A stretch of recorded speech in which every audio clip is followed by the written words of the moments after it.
আজকে আমাদের গ্রামের সেকেন্ড দিন। কালকে আমরা কলকাতায় ফিরবো, সেই জন্য আমরা চলে এসেছি আরেকবার রাসমেলা দেখার জন্য। আগের বার যখন এসেছিলাম তখন এই ট্রেনটা দেখেছিলাম, ডিসাইড করেছিলাম যে ছোটো নুপুকে এনে এই ট্রেনটার উপর বসাবো। ও ট্রেন তো খুব পছন্দ করে, আর ট্রেনটাও বেশ রংচঙে, আর বেশ অনেকটা বড় আর কি ট্র্যাকটা আছে।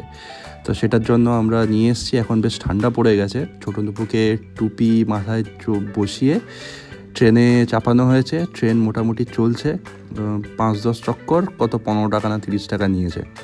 তো ছোটো নুপু বেশ ভালোই এনজয় করছে, চারদিকে তাকিয়ে তাকিয়ে দেখছে আর ভ্যাবলার মতন এনজয় করছে। গতকাল রাতে আমি আর অতসী এসছিলাম জাস্ট মেলাতে। আজকে সবাই এসছে, ভাই এসছে, তারপরে বাবাও এসছে, ছোটো নুপু এসছে। তো আজকে যেহেতু লাস্ট দিন, সেজন্য একটু ভালো করে মেলাটা ঘুরে নেব। যদিও বেশ টায়ার্ড লাগছে, কারণ সকালবেলা থেকে অনেক হাঁটাহাঁটি হয়েছে। তারপরে দুপুরের পরে বাইক নিয়ে গেছিলাম সিটিতে শপিং করার জন্য, তারপরে বাড়ি ফিরে আবার মেলাতে এসছি। তো যাই হোক, চলে গেলে তো কলকাতায় এই জিনিসগুলো মিস হবে। বছরে একবার করে আসা হয়, আর আমার মনে হয় যে প্রত্যেক বছরই রাসমেলায় এসছি, 2-1 বছর বাদ দিয়ে। তো আমাদের এই মেলাটা বেশ ভালো লাগে।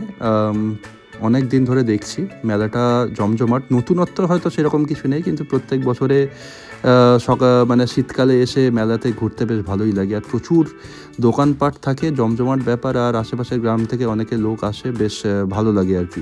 শহরের মধ্যে মেলা তো সেরকম অতটা থাকে না, যেগুলো হয় ছোটোখাটো মাঠের মধ্যে সেগুলো জাস্ট গুটি কয়েক মানুষ আসে। কিন্তু এখানে বেশ বেশ ভালো জমজমাটি ব্যাপার। এখানে একটা বাচ্চাদের এখানে খেলার জায়গা আছে। সাধারণত এই জায়গাগুলো আমাদের শহরের দিকে একটুখানি হাইটটা ছোট থাকে, কিন্তু এখানে বেশ খাড়াই আছে। ছোটো নুপু কায়দা করে উপরে উঠতে পারছে না, ওই মাঝামাঝি একটুখানি উপরে উঠেই তারপর ওখান থেকে স্লিপ খেয়ে নিচে পড়ছে। তারপরে যে দোকান দিয়েছে সে বললো যে একদম সাইড চেপে উঠতে, তাহলে ওর সুবিধা হবে। কায়দাটা শিখে গেছে, এবার তত্তর করে উপরে উঠে যাচ্ছে, তারপরে স্লিপ খেয়ে পড়ছে।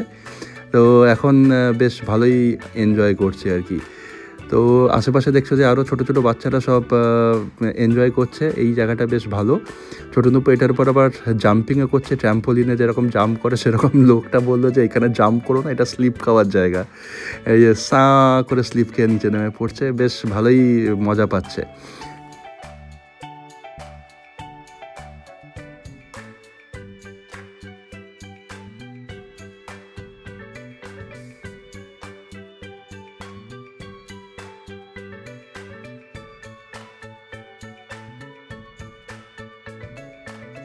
এখানে আরেকটি ছোট্ট নাগরদোলা আছে, এখানে বেশ সুন্দর নতুন আর কি, একদম রং টং করা। এখানে আর নুপুকে তুলিনি, এটা একেবারেই দুধের শিশুদের জন্য। আমরা তারপরে একটু এদিক ওদিক মেলায় ঘুরে বেড়াচ্ছি উদ্দেশ্যহীনভাবে। সেরকম আর কিছুই কেনাকাটির কিছু নেই, কারণ গতকাল অতসী আর আমি এসেছিলাম, যা মোটামুটি কেনা হয়ে গেছে, আর সেরকম কিছুই নেই। আমরা জাস্ট একটু এদিক ওদিক হাঁটাহাঁটি করছি আর মেলাটা একটু ঘুরে নেওয়ার চেষ্টা করছি। কালকে দধি আছে, মোটামুটি আজকে ভোর রাত 3:30-র দিকে ঠাকুর বেরোবেন। তারপরে কালকে 11টা 11:30 অবধি থাকবেন। কিন্তু কালকে যেহেতু আমরা ফিরবো, সেজন্য আর কালকে আসা হবে না। ঠাকুর এবছরে দেখা হবে না, তো সেটা একটা খারাপ লাগছে। কিন্তু আমরা পরের বছর ঠিক করেছি যে আগে ভাগে আসবো, দিয়ে কয়েকদিন থেকে একদম দধি দেখে তারপরে ফিরবো। তো এখানে অতসী শেষ ঝলকে কিছু কিনে নেওয়ার চেষ্টা করছে, কিন্তু আমি ওকে বললাম যে অনেক কেনা হয়েছে, আর এইসব জিনিস কেনো না, এগুলো মেলার জিনিস খুব একটা তো ভালো হয় না, মানে জাস্ট 2-3 দিন পরবে, তারপরে হয় কালার ফেড হয়ে যাবে, যে নয়তো ভেঙে যাবে। তো সেটা শুনে ও মোটামুটি একটু পিছিয়ে এসছে। তবুও ওই উইন্ডো শপিং করার মতন দেখে নিচ্ছে আর কি, যদি কিছু লাস্ট মোমেন্টে কিছু পছন্দ হয়ে যায়। তো এইসব করার পরে আমরা গেলাম হচ্ছে বাচ্চাদের আরেকটা সেকশনে, নাগরদোলা। এই জায়গাটায় এই জিনিসটা আমি আগের ভিডিওতেও দেখিয়েছি। আজকে দেখছো যে প্রচুর লোক এসে এটা এনজয় করছে। আমি এই ব্যাপার বা এনজয়মেন্টের মধ্যে নেই, আমি দূর থেকেই ছবি আর ভিডিও তুলেছি। এটাই মনে হয় একবার আমি উঠেছিলাম, কিন্তু আমার এক্সপিরিয়েন্সটা খুব একটা সুখকর হয়নি আর কি।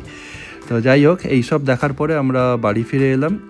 মেলা থেকে বাবা ছোটো নুপুর জন্য একজোড়া মোজা আর একটা বেশ সুন্দর রকমের কান ঢাকা একটা টুপি নিয়ে এসছে, বেশ নরম আর স্মুথ, আর কালারটাও খুব সুন্দর।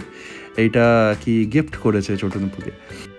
আর দিদুনের কাছ থেকে গিফট পেয়েছে হচ্ছে একটা পাজল বক্স, সেটা দেখাচ্ছি তোমাদের। এই যে এইটা হচ্ছে একটা পাজল বক্স।